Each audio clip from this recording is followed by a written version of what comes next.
नमस्कार मित्रांनो, आज आपण एका अशा महान गाथेबद्दल बोलणार आहोत जिला जगातील सर्वात लांब कविता म्हटले जाते। एक अशी कथा जी केवळ प्राचीन भारताचा इतिहास नाही, तर मानवी जीवनातील प्रत्येक भावना, प्रत्येक संघर्ष आणि प्रत्येक सत्याचा अर्क आहे। आपण बोलतोय महाभारत बद्दल। महर्षी वेदव्यास यांनी रचलेले हे महाकाव्य ग्रीसच्या इलियड आणि ओडिसी सारख्या महान ग्रंथांपेक्षा 10 पटीने मोठे आहे। पण महाभारत केवळ त्याच्या लांबीसाठी नाही, तर त्याच्या खोलीसाठी ओळखले जाते। या ग्रंथाबद्दल एक प्रसिद्ध म्हण आहे, जे या महाभारतात आहे ते जगात आहे आणि जे यात नाही ते इतर कोठेही नाही। महाभारत लिहिण्याचे श्रेय महर्षी कृष्णद्वैपायन यांना जाते, ज्यांना आपण सर्व वेदव्यास या नावाने ओळखतो। व्यासजींनी केवळ हे लिहिलेच नाही, तर ते स्वतः या कथेचे एक महत्त्वाचे पात्र देखील होते। ते पांडव आणि कौरवांचे पितामह म्हणजे आजोबा होते। त्यांनी या ग्रंथाला इतिहास म्हटले, ज्याचा अर्थ आहे जे खरोखर घडले। आजपासून सुमारे 5000 वर्षांपूर्वी कलियुगाच्या सुरुवातीला व्यासजींनी हे ज्ञान संग्रहित केले, जेणेकरून येणाऱ्या पिढ्यांना धर्माचा सूक्ष्म मार्ग समजू शकेल। हे पुस्तक केवळ भारतासाठीच नाही, तर संपूर्ण जगासाठी एक खजिना आहे। का? कारण ते आपल्याला शिकवते की कोणताही मनुष्य पूर्णपणे बरोबर किंवा चुकीचा नसतो। हे पात्रांचे मानसशास्त्र, सायकोलॉजी इतक्या खोलीतून दाखवते की तुम्ही स्वतःला त्या पात्रांमध्ये पाहू शकता। यात राजकारण आहे, कूटनीती आहे, प्रेम आहे, मत्सर आहे आणि सर्वात महत्त्वाचे म्हणजे धर्माचा तो शोध आहे जो प्रत्येक माणूस आपल्या आयुष्यात कधी ना कधी तरी करतो। आंतरराष्ट्रीय स्तरावर याला एक महान दार्शनिक रचना मानले जाते, कारण ते कर्माचा तो अढळ सिद्धांत समजवते ज्यापासून कोणीही वाचू शकत नाही। कथेची सुरुवात कुरुवंश आणि प्रतिज्ञा। महाभारताची कथा हस्तिनापूरचा राजा शांतनूपासून सुरू होते। त्यांचे पुत्र होते देवव्रत, ज्यांना आपण भीष्म म्हणतो। भीष्मांनी आपल्या वडिलांच्या आनंदासाठी भीषण प्रतिज्ञा केली की ते कधीही राजा बनणार नाहीत आणि कधीही विवाह करणार नाहीत। त्यांची ही एक प्रतिज्ञा संपूर्ण वंशाच्या विनाशाचे कारण बनली, कारण त्यानंतर सिंहासनासाठी योग्य वारसांची कमतरता भासू लागली। व्यासजींच्या आशीर्वादाने 2 पुत्र झाले, धृतराष्ट्र जे जन्मापासून अंध होते आणि पांडू। धृतराष्ट्राचे 100 पुत्र झाले ज्यांना कौरव म्हटले गेले आणि पांडूचे 5 पुत्र झाले ज्यांना पांडव म्हटले गेले। येथूनच मत्सराची ती आग धगधगायला सुरुवात झाली, जिने पुढे जाऊन संपूर्ण विश्वाला आपल्या विळख्यात घेतले। दुर्योधन, जो कौरवांमध्ये सर्वात मोठा होता, लहानपणापासूनच पांडवांबद्दल द्वेषाने भरलेला होता। मामा शकुनीने या द्वेषाला खतपाणी घातले। लाक्षागृहाचा कट, ज्यामध्ये पांडवांना जिवंत जाळण्याचा प्रयत्न झाला, तिथपासून ते द्रौपदीच्या वस्त्रहरणापर्यंत अधर्माच्या सर्व मर्यादा ओलांडल्या गेल्या। वळण, द्यूत क्रीडा आणि वनवास। महाभारताचे सर्वात निर्णायक वळण होते जुगाराचा तो खेळ। युधिष्ठिर, जो धर्मराजाचा पुत्र होता, त्याची एक कमजोरी होती, जुगाराचा छंद। याच कमजोरीचा फायदा घेऊन शकुनीने कपटाने त्यांचे सर्व काही जिंकून घेतले। शेवटी जेव्हा काहीच उरले नाही, तेव्हा युधिष्ठिराने आपली पत्नी द्रौपदीलाही पणाला लावले। सभेच्या मध्यभागी एका राणीचा अपमान झाला आणि त्यावेळी भीष्म आणि द्रोणांसारखे महान ज्ञानीही गप्प राहिले। द्रौपदीचा तो अपमान हस्तिनापूरच्या पतनाची पहिली पायरी होती। पांडवांना 12 वर्षांचा वनवास आणि 1 वर्षाचा अज्ञातवास मिळाला। या 13 वर्षांत पांडवांनी स्वतःला तयार केले। त्यांनी जंगलात तपश्चर्या केली, अस्त्रशस्त्रे जमवली आणि सर्वात महत्त्वाचे, भगवान कृष्णाची साथ मिळवली। अज्ञातवासादरम्यान त्यांनी विराट राजाकडे आपली ओळख लपवून काम केले। जेव्हा ते परतले आणि त्यांनी केवळ 5 गावे मागितली, तेव्हा दुर्योधनाने सुईच्या टोकाएवढी जमीन देण्यासही नकार दिला। आता शांततेचे सर्व मार्ग बंद झाले होते। आता केवळ युद्धाचा मार्ग उरला होता। कुरुक्षेत्र, धर्म आणि अधर्माचा महासंग्राम। कुरुक्षेत्राचे मैदान केवळ युद्धाचे मैदान नव्हते, ते धर्मक्षेत्र होते। युद्ध सुरू होण्यापूर्वी अर्जुन आपल्या नातेवाईकांना समोर पाहून थरथरू लागला। त्याने गांडीव धनुष्य खाली ठेवले आणि युद्ध करण्यास नकार दिला. तेव्हा भगवान कृष्णाने त्याला ते दिव्य ज्ञान दिले ज्याला आपण श्रीमद भगवद्गीता म्हणतो. कृष्णाने सांगितले की आत्मा कधीही मरत नाही. त्यांनी अर्जुनाला समजावून सांगितले की फळाची चिंता न करता आपले कर्तव्य, धर्म पार पाडणे हाच माणसाचा सर्वात मोठा धर्म आहे. 18 दिवसांपर्यंत चाललेल्या या युद्धात जगातील सर्वात महान योद्धा समोरासमोर होते. 10 दिवसांपर्यंत भीष्माने कौरवांचे नेतृत्व केले, मग द्रोणाचार्य आले. 13व्या दिवशी अभिमन्यूने तो चक्रव्यूह भेदणे आणि त्याचा अन्यायकारक वध हा महाभारतातील सर्वात दुःखद क्षण होता. यानंतर कर्ण आणि शेवटी शल्याने नेतृत्व सांभाळले. हे युद्ध नियमांसह सुरू झाले होते, पण जसजसे दिवस सरत गेले तसतसे सर्व नियम मोडले गेले.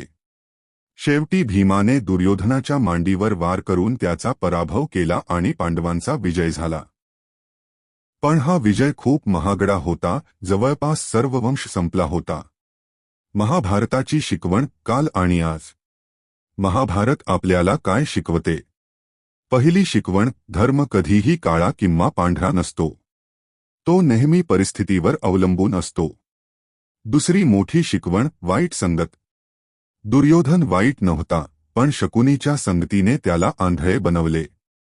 तिसरी शिकवण, अधुरे ज्ञान धोकादायक असते.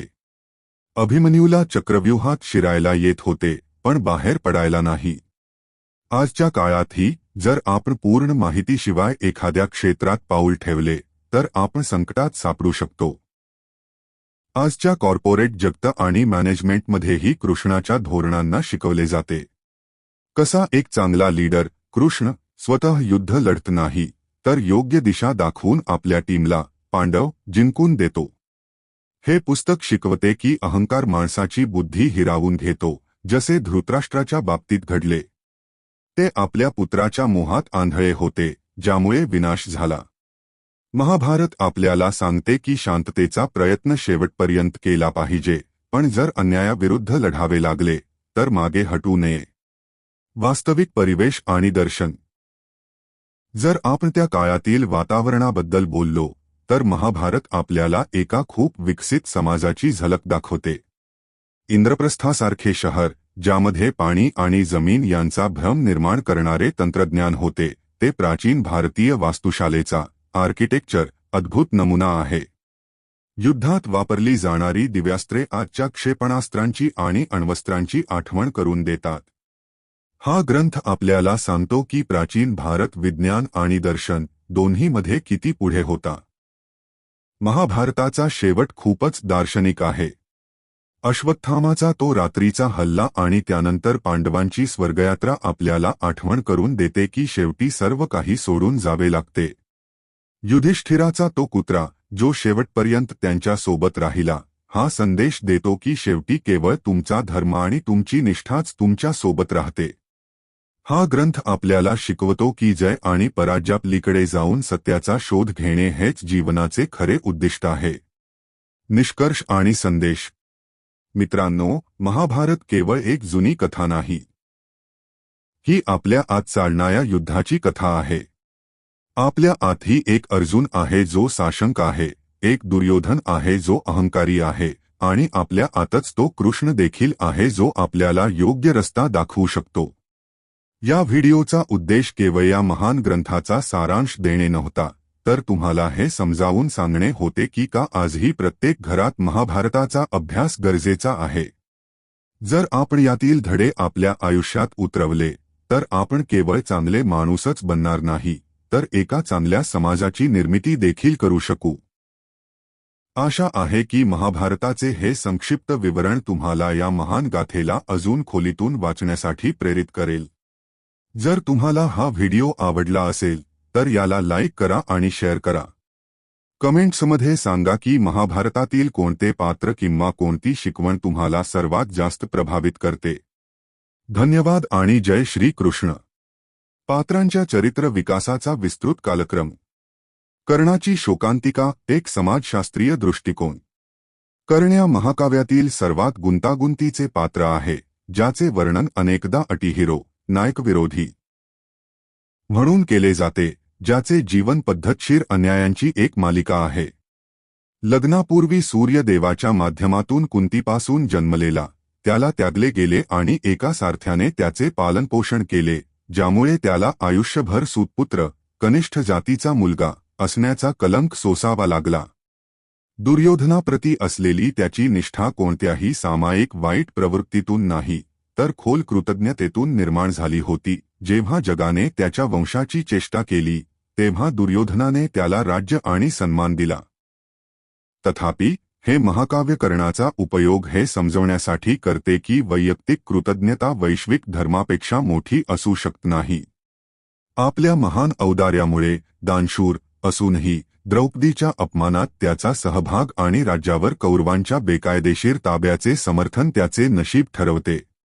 त्याचे शेवटचे क्षण, जिथे त्याच्या रथाचे चाक जमिनीत रुतते, एका ब्राह्मणाच्या शापाचा परिणाम आणि तो आपले मंत्र विसरतो, परशुरामाच्या शापाचा परिणाम, हे अशा व्यक्तीच्या पतनाचे प्रतीक आहे ज्याच्याकडे सर्व कौशल्ये आहेत पण धर्माप्रती निष्ठेची कमतरता आहे. द्रौपदी, प्रतिकार आणि सक्रियतेचे प्रतीक.